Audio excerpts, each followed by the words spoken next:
La doctora Vivian Borroto es residente en Cuba, México y España, especialista en medicina integrativa, medicina tradicional y natural y en medicina integral. Es profesora titular de la Universidad de La Habana, presidenta de la Fundación de la Sociedad Cubana de Ozonoterapia. Un placer estar aquí con ustedes. Hoy nosotros vamos a hablar sobre cómo podemos integrar la ozonoterapia en nuestra práctica clínica, o sea, cómo nos podemos servir de ella como una herramienta importante en la atención de nuestros pacientes.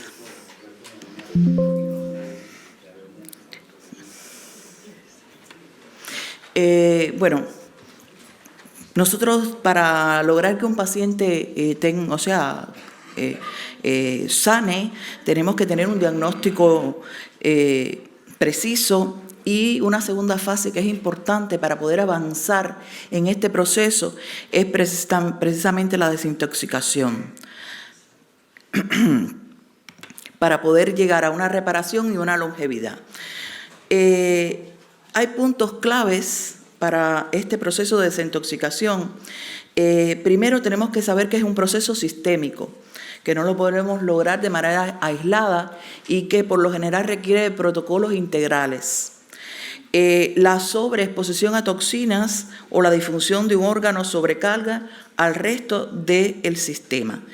Aunque hay órganos que se ocupan fundamentalmente de la parte de la desintoxicación, recordar que todos participan en ella de una manera u otra. El estrés oxidativo puede afectar a todos los sistemas de nuestro organismo.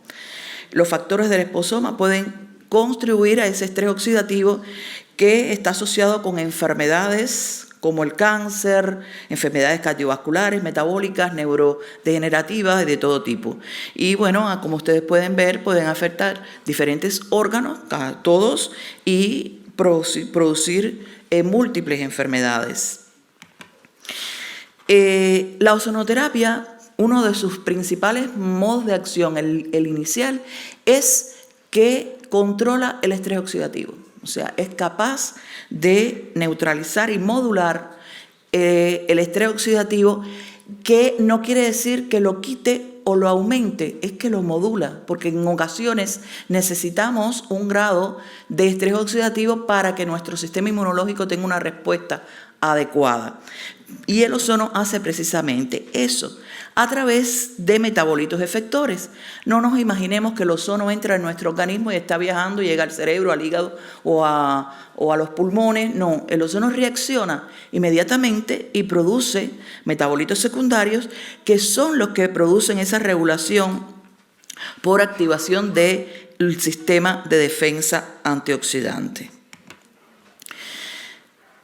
Fundamentalmente a través de la activación del NRF2, que es capaz de reparar el DNA, controlar el metabolismo de los grupos hemo, controlar la reducción de quinonas y controlar el flujo de transporte fundamentalmente en la síntesis de glutatión, que tiene un efecto antioxidante importante. Hay diferentes modelos animales que se han realizado que demuestran la protección que produce el ozono médico, que es la mezcla de ozono y oxígeno, por eso decimos O3, O2. Hay modelos de Parkinson, de shock endotóxico, de hepatotoxicidad, de diabetes experimental, isquemia, reperfusión en hígado y riñón, neurotoxicidad aguda, glomerulonefritis y otros más que, bueno, no están incluidos aquí, pero pudiéramos decir mucho. Hay estudios que demuestran, o sea, que se han realizado, por ejemplo, el efecto del ozono rectal sobre la oxigenación de la vena porta y la farmacocinética del propanolol en la cirrosis hepática. O sea, cómo se puede desintoxicar a través de la ozonoterapia que aumenta la oxigenación de la vena porta y permite un mejor funcionamiento de desintoxicación hepática. Uno de los principales órganos de la desintoxicación y uno de los primeros que hay que tratar es el hígado, y se ve muy afectado por la producción de radicales libres, y efectivamente el ozono es capaz de, como le dije al inicio, de producir un efecto antioxidante a través de diferentes mecanismos que permite eliminar los radicales libres que se presentan, las especies reactivas del oxígeno. También hay estudios que hablan del ozono como protector y desintoxicante en la abstinencia alcohólica. Es muy fácil, estás en una actividad, comenzar, ahí está un mojito cubano que puede ser muy bueno, pero el ozono, en un estudio que realizamos, fue administrado por insuflación rectal en 4 semanas a una dosis de 20 microgramos y hasta 35 de manera ascendente. Se evaluaron los signos de abstinencia antes y después del tratamiento, y cada paciente fue su propio control. Y pudimos ver, o sea, hay apuntes importantes. Hay estudios experimentales antes de que realizamos que demostraban que el ozono protege tanto el hígado como el riñón de la lesión por reperfusión mediante liberación de mediadores del óxido nítrico. El ozono rectal también aumenta la oxigenación en la pared intestinal y en la vena porta y el parénquima hepático. En animales de experimentación se ha reportado que la cinética del propranolol y otros fármacos dependientes de la oxidación se ve afectada debido a la cirrosis hepática, y varios estudios experimentales han reportado una mejora en la depuración del propranolol mediante el aumento del flujo sanguíneo hepático. Y los resultados, o sea, los mecanismos por el que sigue el ozono en el síndrome de abstinencia alcohólica, cuando ya se convierte el mojito ya no es tan bueno, se convierte en la necesidad de consumir alcohol más frecuentemente, pues el efecto protector de la actividad de la enzima aldehído deshidrogenasa mitocondrial cerebral y la estimulación de mecanismos antioxidantes por la superóxido dismutasa, catalasa, glutatión reducido. Y ahí está la cita bibliográfica de donde se sacaron estos datos. También el efecto protector de la actividad de la enzima aldehído deshidrogenasa mitocondrial conduce a un aumento, conduce a un aumento del metabolismo del acetaldehído manonaldehído, o sea, del MDA y dopamina, y esto implica disminución de la probabilidad de formación de los aductos del MDA, disminución del equilibrio neuronal con un menor daño neuronal y disminución de las alteraciones conductuales. Y esto es el esquema del perfil de concentración plasmática que se observó en este estudio con la mayor capacidad de eliminar el propranolol. Y aquí la oxigenación de la vena cava, el esquema que se ve en el artículo que ustedes pueden consultar en el internet. Ahora, poscondicionamiento oxidativo con ozono. O sea, no solamente el ozono puede trabajar previamente a que aparezca el daño, sino usted ya tiene un daño y el ozono es capaz de reparar algunos daños, como por ejemplo en este estudio donde se hizo un postcondicionamiento oxidativo con ozono en el modelo de insuficiencia renal crónica. Y aquí se realizó una nefrectomía del riñón derecho a ligadura a 2 ramas principales y se dejó evolucionar 6 semanas y se procedió a iniciar el tratamiento con ozono y se observó una estimulación de los sistemas de defensa antioxidante, y ahí ven el esquema.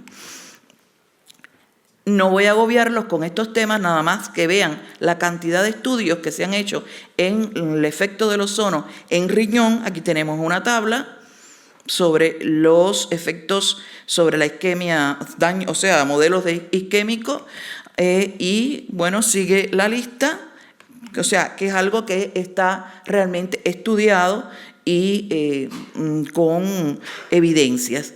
Además, otro de los órganos que participan en la detoxificación, el pulmón, pues el ozono se han hecho estudios en pulmón, por ejemplo, que mejora la lesión pulmonar inducida por paraquat, o sea, por un tipo de intoxicación, está hablando de los esposomas, y se ha demostrado que el ozono funciona y mejora la función del pulmón.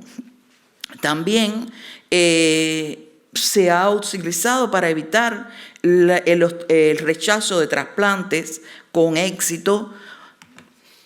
También se ha utilizado en pacientes intoxicados por monóxido de carbono con un efecto beneficioso, o sea, evitando la intoxicación por y mejorando la actividad por el monóxido de carbono. Y además en el COVID se utilizó mucho en Cuba la ozonoterapia y tiene acción en diferentes estados de cuando estuvimos en la epidemia. Y les voy a decir algo aquí. Nosotros tratábamos pacientes con COVID ingresados, que estuvieran en diferentes estados. Pero ¿saben lo que hicimos?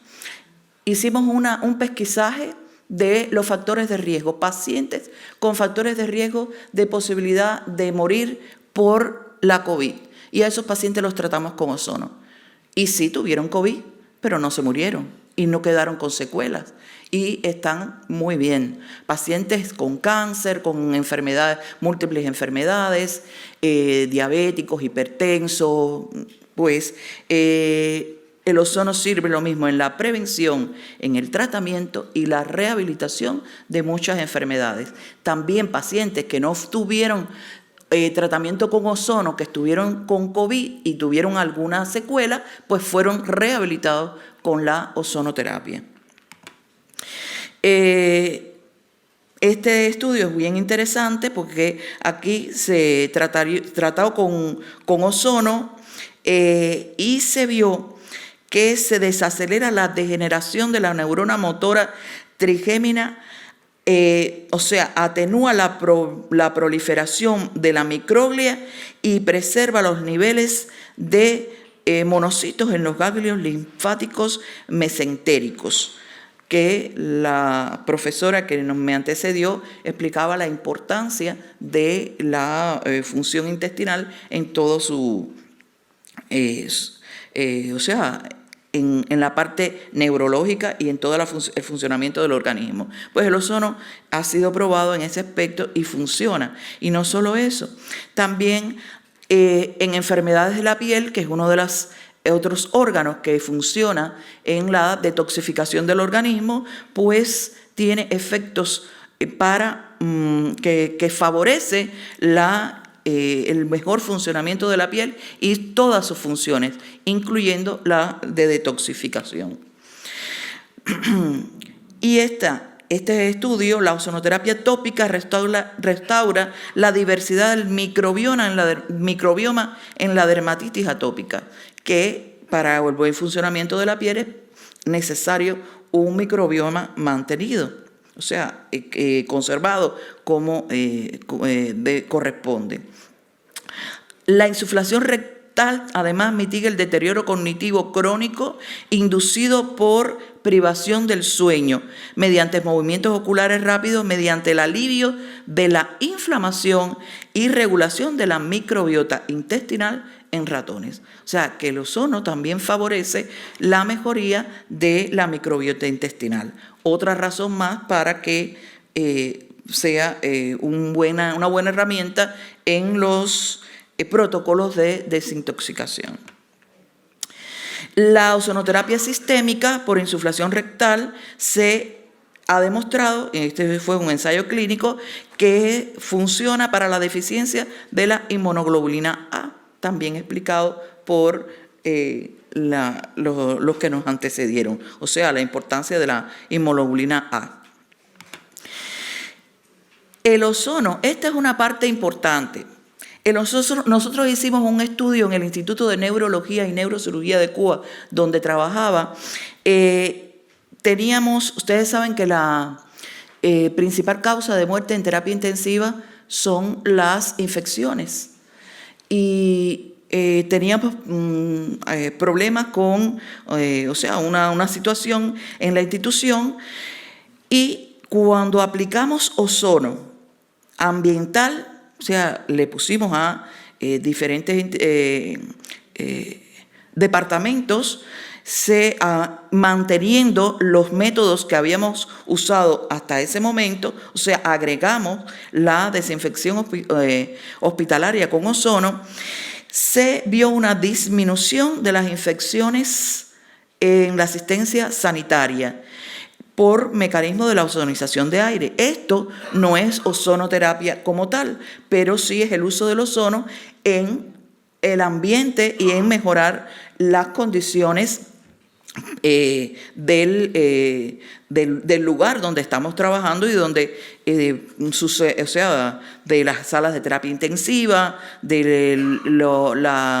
las salas de esterilización, en fin. Bueno, pues tras implementar el sistema de ozonización, se disminuyó el consumo de antibióticos y se redujo considerablemente el uso de los mismos. Y cuando hicimos una comparación entre una sala en que fue intervenida con ozono y otra que no, hubo una gran diferencia. Y en cuanto a la sala de terapia intensiva, una comparación con el año 2018 y el 2019, que fue cuando hicimos este estudio, pues la disminución está clara de Sí.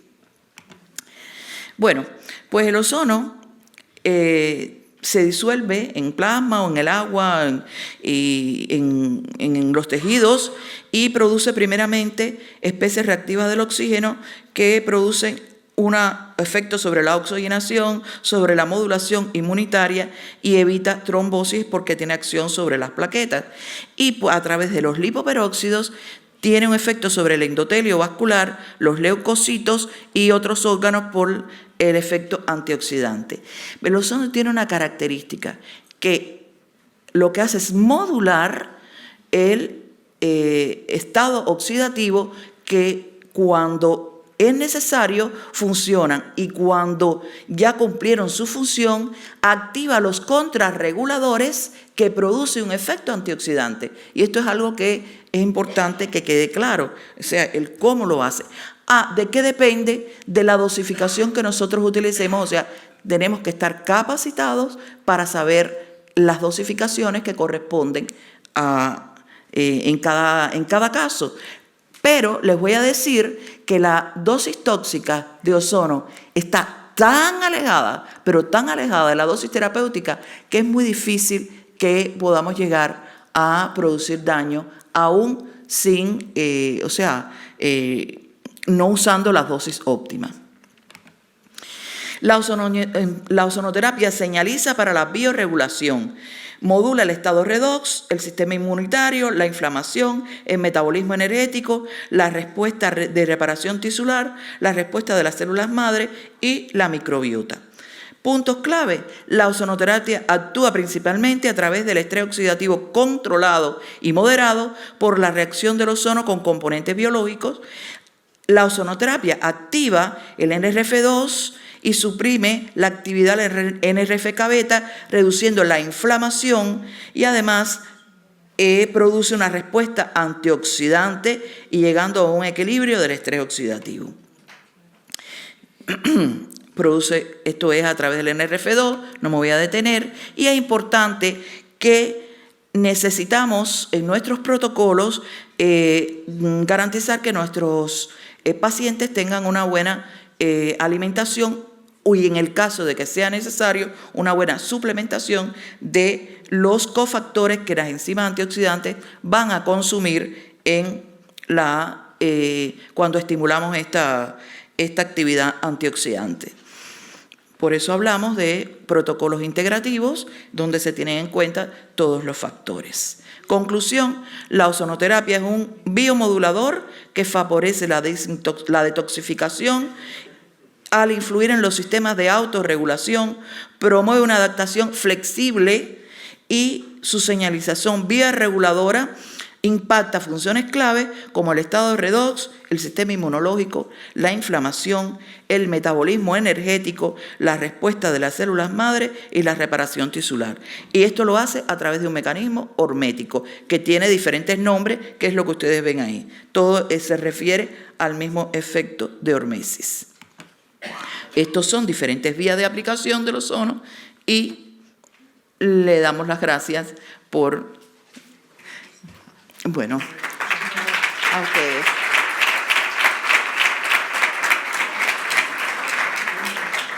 Ahora pueden subir los ponentes a la mesa.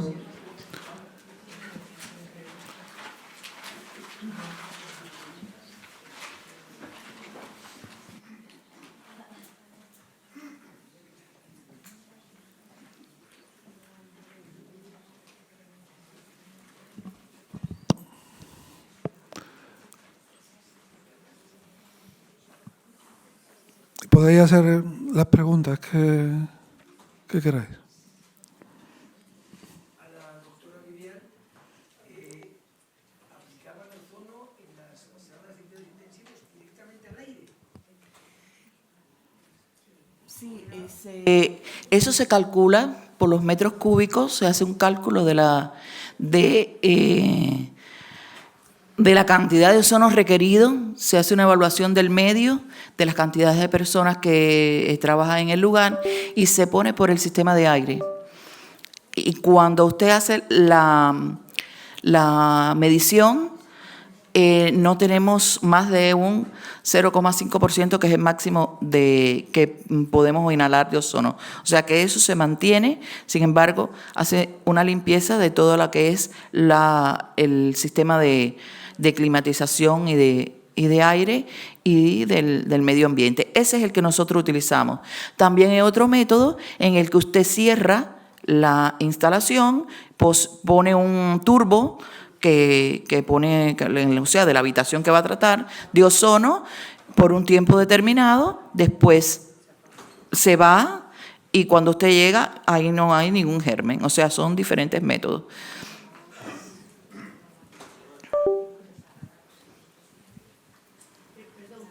La importancia de la glucosa 6-fosfodeshidrogenasa a la hora de poner ozono. Bien, mire, yo llevo 30 años haciendo ozonoterapia y estoy oyendo desde hace mucho tiempo que una de las contraindicaciones de la ozonoterapia es la deficiencia de la glucosa 6-fosfato deshidrogenasa que produce favismo. ¿Qué pasa? Que esta es una enfermedad genética que tiene diferentes grados. Cuando usted tiene un grado que realmente impacta para poder suspender el ozono o que la persona no se ponga ozono, usted va a saberlo porque la persona va a tener sintomatología. Y yo nunca he visto un paciente con ese problema. Y llevo 30 años y le he dado la vuelta al mundo. He estado en muchos lugares y no lo he visto ni en Cuba, ni en México, ni en Colombia, ni en Costa Rica, ni y en otros lugares. O sea, no me ha tocado. Pues es una enfermedad de los judíos que aquí en el Mediterráneo sí que hay casos y es endémica. Y aquí en España, yo que practico en ozonoterapia, sin glucosa 6-fosfato deshidrogenasa, no le pongo ozono a ningún paciente. Yo tampoco. Bueno, Yo soy también hago ozono hace 30 años, se debe, porque alguna compañera ha tenido algún problema. Por favor. Por no pedirlo. bueno, eso pudiera ser, es una contraindicación del ozono, la deficiencia, yo no lo he visto. Pero bueno, sí, tiene toda la razón, es una contraindicación, pero le voy a decir que para que sea contraindicado tiene que tener un grado en que sea realmente una sintomatología que, o sea, tiene que estar muy mal y usted lo sabría clínicamente. aún sin hacerle la prueba. ¿Me permite? Quiero felicitar a mi querida compatriota que habló del Big Data. Yo nací en Mar del Plata y no sé dónde ha nacido usted, parece de Buenos Aires. Y realmente me ha sorprendido todo lo que ha aportado. Con mucha pena veo que los médicos no están estudiando y usando la inteligencia artificial y en toda su magnitud. Yo la utilizo bastante, la utilizo para hacer vídeos, la utilizo para que me dé los datos de un vídeo y que me haga un resumen, o sea, me lo pasa escrito. Puedo venir y subir PDF y que me haga un escrito, puedo decirle con un PDF que me saque un resumen y con ese resumen que me haga diapositivas, puedo decirle que me haga imágenes. Estamos trabajando en el grupo para que todo el audio de una historia clínica se grabe con la aprobación del paciente y cuando termina digamos, la consulta, viene y me da los puntos claves que ese paciente me ha indicado.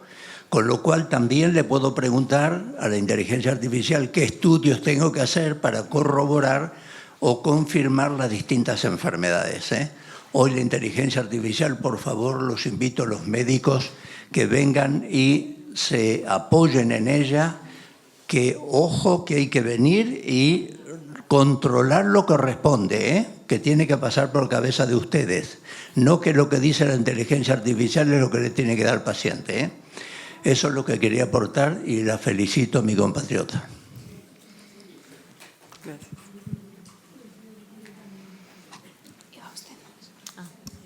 Gracias. Bueno, geniales todas las ponencias de Lola, mi Josepa, la primera persona que acaba de comentar, Félix, y de ozonoterapia. Quería hacer nada más que una pregunta y un apunte. ¿Ponéis ozonoterapia intravenosa? Sí, intravenosa. En autohemoterapia mayor, pero directa no. Vale, solamente era comentar, como no ha salido en las diapos, y acabo de sufrir yo una intoxicación aguda por micotoxinas hace un mes, comentar que es flipante el uso de la ozonoterapia intravenosa. Yo no estaría aquí ahora, ¿vale? Era nada más un aporte que un día de estos contaré el caso clínico porque es bonito. Bonito de ver, no de sufrir. ¿Directa o en suero? En suero. O sea, una solución salina solizada. Sí. Ah, sí, esa sí la usamos. Vale, brutal. Gracias. Excelente, sí. Si hay alguno que haga ozonoterapia, que sepa que las micotoxinas, el tratamiento eficaz es ese, y os juro que funciona. Y insisto, bronquios, riñones, sangre ya alterada, glóbulos blancos con la cromatina aglomerada, glóbulos rojos aglomerados, saturación de oxígeno 90, y me sacó la ozonoterapia hace unos días. Así que gracias por todo lo que estáis aportando hoy en la mesa. Gracias. Gracias.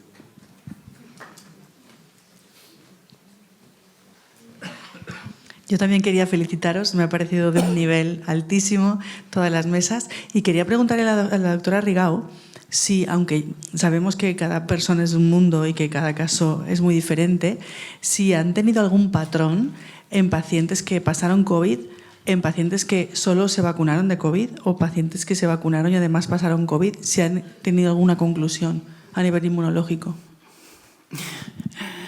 Bien, el problema está en esta continuidad antigénica, ¿no? Es decir, que se está alertando mucho en el agotamiento inmunológico debido, pues, a este exceso de exposición antigénica. Entonces, claro, muchos hemos sufrido más de 1, 2, 3 episodios, ¿no? Aparte de vacunas que algunos también han tenido. Es decir, es como en un periodo muy corto de tiempo, en un adulto, no en una inmunidad que se está formando, que serían los niños, sino en un adulto aparecer todo este trabajo que le damos a la inmunidad. Entonces, después de todo esto, los patrones que nos encontramos es lo que os decía, no tienen nada que ver con los de antes, nada. Y esto realmente pues, es una cosa que al principio conversamos diciendo, ¿pero qué pasa? ¿Pero qué pasa? ¿Pero qué pasa? Y la verdad es que todos lo hemos visto y todos lo estamos sufriendo. No todo el mundo expresa lo mismo, como habéis visto. Puede haber un agotamiento de número, puede haber un agotamiento funcional. Lo que vemos más es el funcional y lo que vemos más es el bloqueo mitocondrial. Entonces, sí que es verdad que hay personas que hoy en día, por ejemplo, aún te encuentras dímeros D altos, que no tienen clínica, pero tienen un dímero D que no baja, por ejemplo, ¿no? Ferritinas altas que no tenían antes. Es decir, que encontramos marcadores inflamatorios altos que puede haber o no clínica en una revisión y dices, pero ¿y este qué hace ahí? ¿No? Es decir, que ¿por qué el dímero D está alto? ¿No? Y entonces esto ya nos enfoca a mirar qué le está pasando en la inmunidad, ¿no? Si es que está en esta fase, es decir, me estoy desregulando, me estoy agotando y a partir de ahí que pueda aparecer más clínica. Pero sí, la verdad es que estamos en un proceso, ¿no? Siempre sabemos que cuando hay estas situaciones, primero hay los post-infecciones, después están las enfermedades autoinmunes y después aparecen los cánceres, ¿no? Es decir, es una evolución que vemos en el tiempo cuando la inmunidad ha fracasado y ahora ya estamos en el cáncer. Es decir, que hemos visto muchas autoinmunes y ahora estamos viendo muchos cánceres. Y realmente es como este proceso de agotamiento de la inmunidad, sí. Gracias.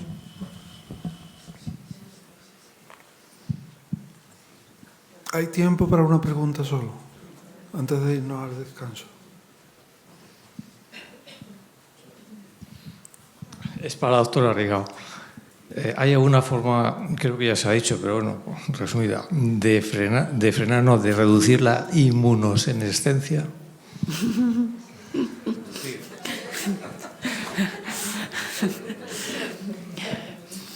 No sé, pero yo hace unos cuantos años que hago 2 ayunos cada año, por si acaso. Pero realmente todos estamos abocados casi a ello, ¿no? Pero el problema está cuando realmente yo digo que la inmunidad es uno de los 3 pilares de nuestra salud. Y es lo que tenemos que ir atrás, intentar que esa inmunidad no se nos altere, porque si nos altera no vamos a tener salud, para decirlo de otra manera. Por lo tanto, es muy importante. Y yo digo, para recuperar una inmunidad, no le des trabajo. Y claro, el COVID ha sido mucho trabajo para la inmunidad, no solo inmunológicamente, sino por el estrés.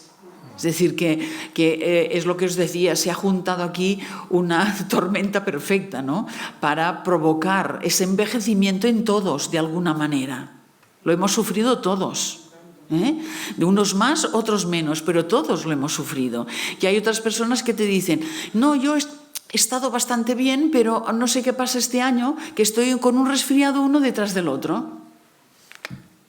Hay un agotamiento inmunológico. Por lo tanto, realmente, cuidado, porque estamos en esta fase ahora. Personas se recuperarán si son saludables, si tienen una buena nutrición, si tienen una buena flora intestinal, si hacen un buen ejercicio, si se cuidan.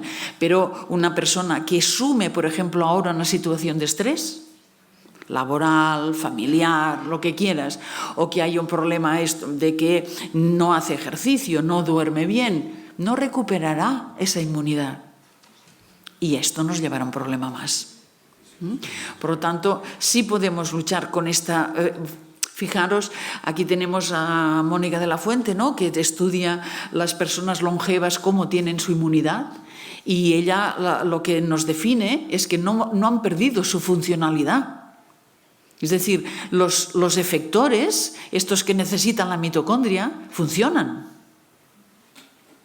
Claro, fijaros qué cantidad de factores están afectando a la mitocondria en este momento. Cuanto más tóxico es nuestro ambiente, peor tendremos estas mitocondrias. Y esto nos va a afectar directamente a la inmunidad. Por lo tanto, el no perder, no podemos el contacto con la naturaleza, el relajarnos, el desconectar en un balneario, el hacer todo esto nos va a ayudar a recuperar esta inmunidad. A veces dices, yo muchas veces hay pacientes que me vienen y les digo, no hay una pastilla milagrosa, ¿eh? Tiene que haber todo este conjunto y a partir de este conjunto, poco a poco, la persona va recuperando toda su capacidad de salud.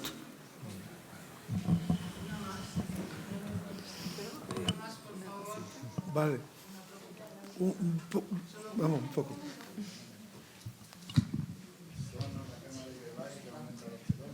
Bueno, mil gracias a todas porque ha sido fantástico y el dentista también, la verdad. Bueno, esta pregunta, como solo puedo una, para la doctora de la Puerta, dos cosas. Una, ¿qué opinión le ofrecen los probióticos actuales? Y segundo, ¿es importante que el origen de los probióticos sea de origen humano o puede ser animal? A la primera pregunta, ¿de qué probióticos estamos hablando? Probióticos estabilizadores, inmunomoduladores, neuroactivos, monocepa, multicepa, alta carga, baja carga. Hay un mundo infinito de probióticos, no todos buenos. El bueno, el mal probiótico no lo hace que tenga más millones ni más diversidad, sino cómo el laboratorio que fabrica el probiótico, no sé si se oye bien, no sé el probiótico, o sea, el laboratorio que fabrica el probiótico, cómo estabiliza las cepas. Esa es la calidad de un probiótico. Pero definir un buen o mal probiótico por el número ni de CFUs ni de diversidad tiene sentido. Y no hay un mejor probiótico, sino para qué quiero un probiótico. Y la segunda se me olvida. El origen, si es de origen una cepa humana o cepa, pues cepa animal. Se presentan los probióticos como mejores de origen humano, pero ya hay mucha bibliografía que nos habla de la actividad igual de buena de los probióticos de origen animal. Piensa que los probióticos no actúan por siembra. Tú no das una cepa, no eliges trabajar un probiótico con una cepa porque en determinada analítica te haya salido baja. Tú lo que tienes que buscar con los probióticos es qué actividad tiene esa cepa. Esa es la elección del probiótico. Y ahí si te asegura una actividad en humano X, esa decíamos al principio estabilizadora, inmunomoduladora o neuroactiva, que son los 3 grandes ratios de actividad de los probióticos, te da un poco igual.